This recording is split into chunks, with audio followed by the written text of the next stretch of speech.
The acting director of the Citizenships and Immigration Services, Ken Cuccinelli, confirms the ICE raids that President Trump has been discussing are absolutely going to happen.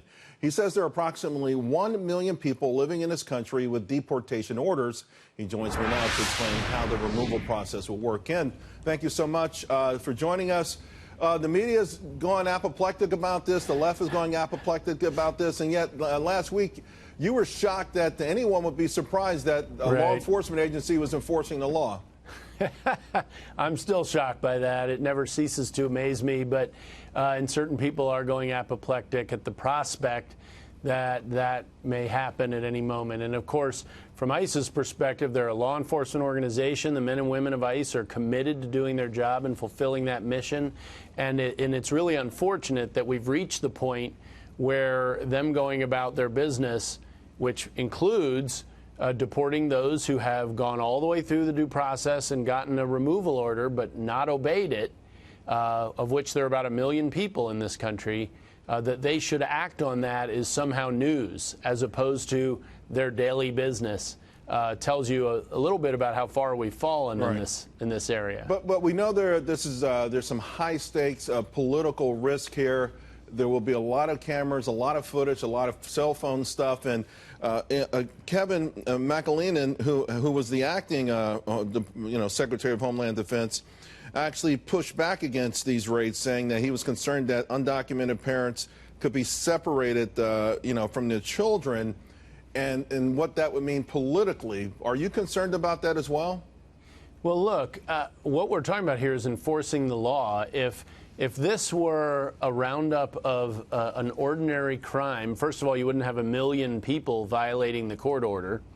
Second of all, you wouldn't have the kind of sympathy generated here. And the whole administration's intent is to keep families together. But for those that have gone through due process and had removal orders, they are going to be attempted to be kept together while being repatriated to their home countries. And they've had their day in court, and that is a long, arduous process.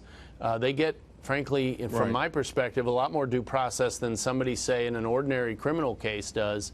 But the bottom line is that there will be a priority, though, to keep families together, to keep parents with their children. Well, the president has said that for some time now.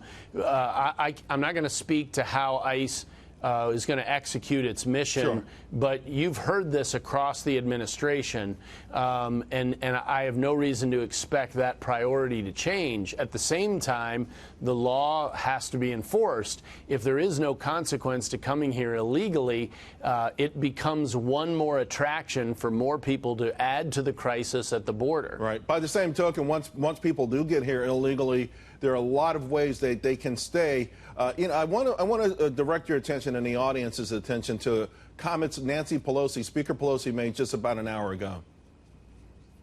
An ICE deportation warrant is not the same as a search warrant.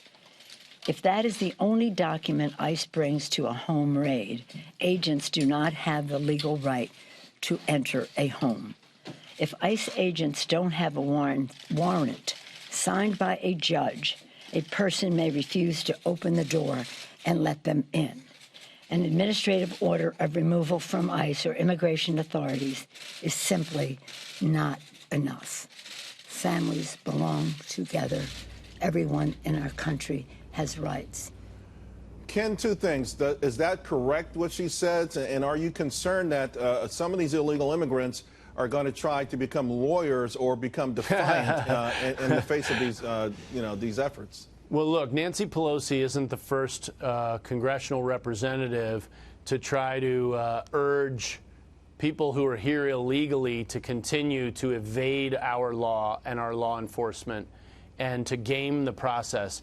And as the person in charge of the agency responsible for asylum, for instance, we have a very generous, as a nation, a very generous approach to asylum. But we have an enormous number of people coming to the border, lying about their circumstances, fraudulently claiming asylum when they don't have a prayer of making an asylum case.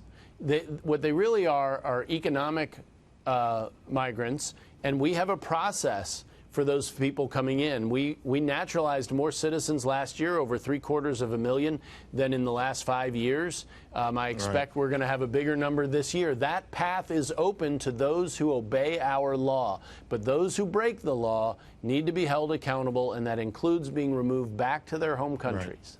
Ken Cuccinelli, thank you very much. Good to be with you.